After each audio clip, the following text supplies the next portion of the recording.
Hi everyone, welcome to the channel. Today we are going to briefly analyze Raytheon Technologies. We will find out its dividend score, and after that we'll check the valuation with the help of fast graphs.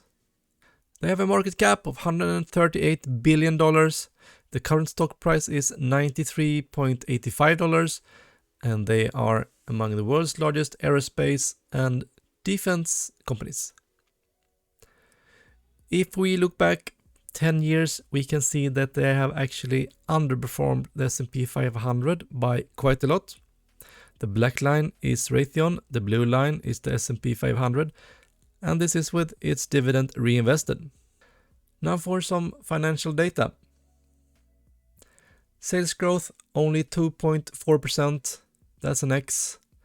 Earnings growth during the last 5 years has been negative minus 15.9%. The analyst expects bright future earnings though, 13.5%.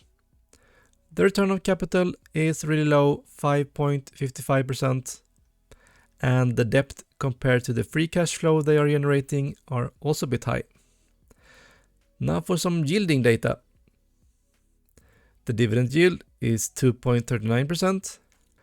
And they are buying back shares. Last year they bought back 1.84% of the shares.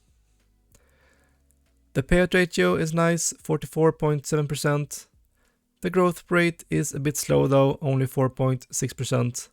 But they have been growing this dividend for 21 years. That's impressive.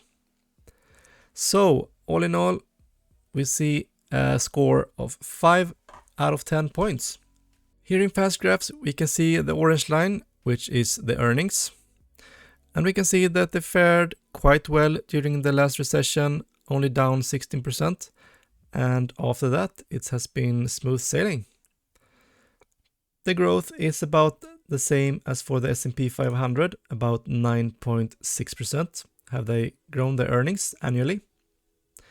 If we also plot the stock price and the normal PE for Raytheon, we can see that they are quite below what they normally trade at. So, if we project out to late 2024, the analysts expect an annual return of over 30%, actually 34%. If you like Raytheon, this might actually be a good time to invest in the company. If you found this video informative, please like the video, and also you can comment your thoughts about Raytheon or request another stock for me to analyze. See you next time. Hej då!